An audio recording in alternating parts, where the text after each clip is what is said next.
not getting to me if I turn that 81 around. They're not getting to be my age. That's right. And I count my blessings.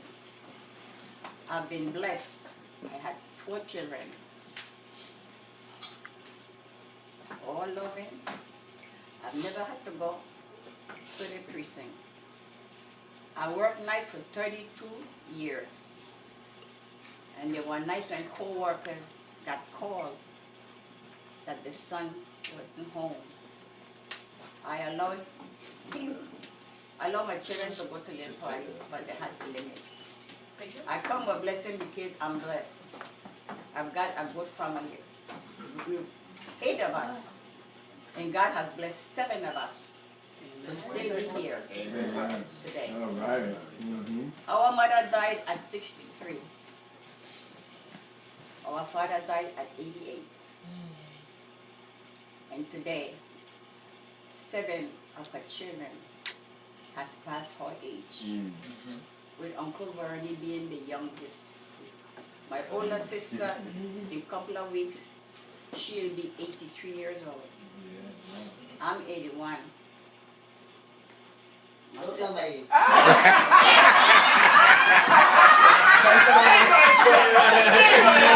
Come over here. That's not hard. Stick to you.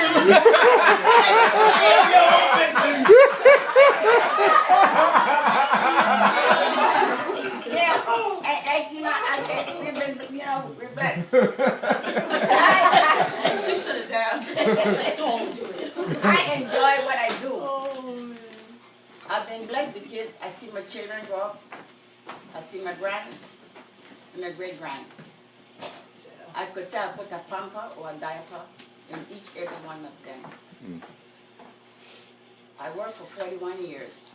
I call this one. And that's why times when I come to church and I get happy, I thank God for what He's done in my life. I ride a train from the Bronx to Manhattan, 41 years. My friend Miss Ruby and I ride in the train. We go from 170th Street to the 6th train. And that time the train was small, it had a little seat in the corner. It was like that seat had our name on it. And we would sit there, and many nights we were sitting so hard on the train that we were supposed to get up at 42nd to go take the 6th. And when we realized we had passed our stop was when the train made that throw. At 14.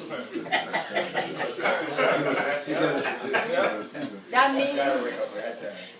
means we were sleeping. But when you look back, that's all you hear on the train that's happening now. It was only a God that kept us safe. One time, I had 4 grandchildren reading at the same time. Thanks, Charlie.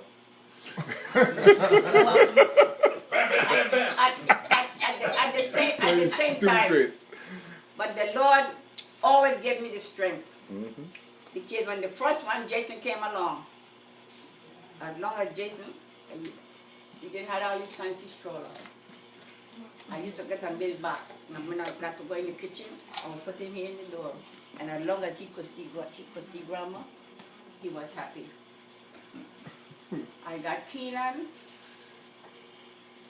He ain't going nowhere. You can't get him with that. I took care of him. And as my children grew up. And today, I could proudly say, the Lord has been good to me. He's been good to me. I've been ungrateful. Because when the father came and told me we're going to buy a house, I told him, I want a house. No, I'm getting ready to retire. You're talking about house. Little did I know. When they were building those first house by Trightstown, Mr. Charlotte Street? Mr. Tutas had dropped it, and he said on there every day while he was build a house. And them houses were like 25. Now they work. $52,000 or something, and Herbie had put the money down on that house. And when he came and he said to me about house, I said, I don't want a house. I don't need no house.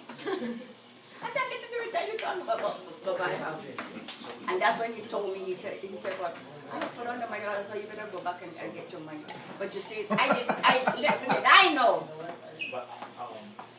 that the time was going to come when the Lord had the plan that I could be in this house. And when he came to me again, was when Robert got married. And he said, you know what? Sherry rent went up that time. Robert, I just had the baby and they was in Parkchester. That was alarming.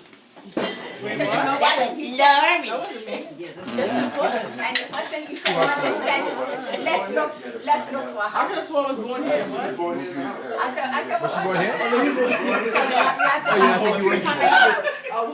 Suffering the slings and arrows. What more can I add for? I was working now, but I had the train right here. I have the bus right here. And that's why a lot of times people say, you don't complain. But the reason why I personally don't complain, I have no major complaint because God's been good to me. Because when I look back from where he brought me from, I was working one day to work. And I was watching this patient because he had tried to kill himself. And the person that was supposed to relieve me, listen, I could write a book about my life. Yeah, right. The person that was supposed to relieve me that morning came in late. And I was working on the 7th floor. And all of a sudden, that patient jumped up out the bed and jumped on the window trying to go through. Remember I tell you about on the 7th floor. And I don't know where the Lord gave me the strength from. Nice napkin. And I screamed, help somebody, help me. And the cleaning man was in the next room. And he ran and he said, Mommy, oh my God, why down the window? I was so frightened. And when he get the quiet and everything, I came home and my phone rang. And I said, they said to find the hospital. I said, what do you want? They said, we have somebody here wants to talk to you. I said, talk to me. He said, you're calling the young man by name. He said he wants to apologize to you. He said because of all the people that have been watching him at night. He said, you are one of the nicest ones to me. He said, when they're coming here to do my dressing, and the nurse got a little rough, you will tell her, do this one and then give her a little break and come back and do it. So you see, I know that the Lord will walking with me all the time. That's why when I come to Union Grove and I want to shout, I could shout. Because I praise the Lord and I thank God for all He's been to me. I've got a loving family. Because the first time I got sick in this house, I didn't have to call the ambulance. I didn't have to call nobody. I came up, I said, Cheryl, call Robert, go upstairs and tell Robert, Mommy don't feel good. And that's when they took me. I went to Einstein. So that's the thing I look at. If I'm sick, and then I have them here. I go through the block here to the senior citizen. I know a lot of the people by name. Hello, Miss this, hello, Miss Joyce, hello, Miss that. Because you know what? We can't live in this world alone. The same man that told me, said he saw Sarah there and he was coming to tell me that he knew something was wrong. I asked him one day, I said, what's your name? He said, Mr. Paul. And sometimes I don't see him for a while. And I saw him the other day. He said, you all right? I said, yes. He said, where is the young lady? He said, I didn't see young lady. I said, oh, she went back to work. He said, oh, he said, I'm so glad she's doing good. See, God's been good to me. You talking about Cheryl? No, he's talking about you in the skirt. Now I know what you be doing. You said they said young lady. Huh? They said young lady? The young lady. Hey, Mommy, I want to ask you one question. Was it more dangerous riding with Miss Ruby in that Volvo than riding the subway? Because you couldn't drive and she was sleeping.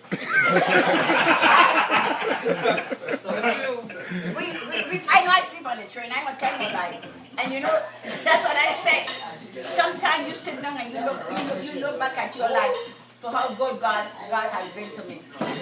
I was in Mount Carmel, I was like a queen. I had plenty of love. I give love, I get love. I come to Union Grove, and I give love and I get love. This blouse that I have on here, one of the ladies in the church gave me this blouse some time ago for Christmas present. God is with me. When I go out of here, I don't have to worry. Many mornings, I get up and I hear my 2 children going out. They don't see me. I see you with that broken Venetian blouse.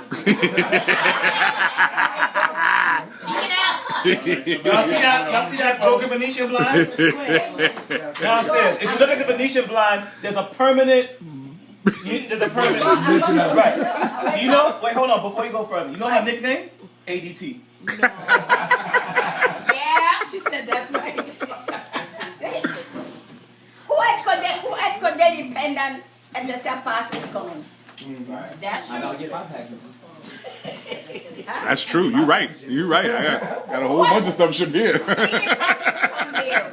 Dayman package come there. Keenan package come there. And you be waiting. I don't have to The wait. man know her on a personal basis. The guy around the corner, UPS, when you ring that doorbell, I say, hello, who is it? He said, it's 2 times. It's Frank, UPS Frank for Dayman. I don't have to be afraid to open up the door.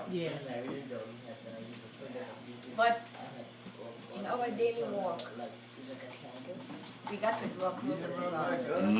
The time we're living in now, we're seeing things that we have never seen before. Never. When I was a young girl growing up, my sister and brother could tell you, we thought we had the worst mother in the world. When we were growing up, we can tell you we had the worst mother in the world because she didn't play. Our mother didn't play with us. You couldn't lie to her. One Sunday morning, my best friend Rita had her birthday party. My mother let me go on Saturday and clean up her yard. She looks great. And the Sunday morning, the mama put up the balloons. Very good. I got up the Sunday morning, I said, mother, she said, She said, what happened? I said, why do you feel like going to church? I had a big The baby went in, that's all I said, you know. finally, when All right, she said, decided she she was home, going right? to turn Lutheran. And when we were kids growing up, we went to Catholic church in the morning because of our father church. We went to our mother church. I learned how to Catholic. Oh, you got to pick her up. We went to Granny Malu church on Sunday. There for a while. We went to the mission right across So you went to 3 different churches? 4. Every Sunday? Lucky you. I was keeping count. Oh my goodness. Wow. Am I lying? I got going on there. So this Sunday night we were having a birthday party, but I said, okay, stay home. I said, she would tell, I'm not going to stop with this. There was 6 girls, and our routine was your dress, and everything. Your mother pulled me here, and the last thing you put out was the dress. I think before you walk into the door, my mother let me go. You see how this house is? Just as I get to the corner and turn around, she said, Etty, she look at me, Etty, my name is Joyce Esther. She said, Etty, come back. She said, come. I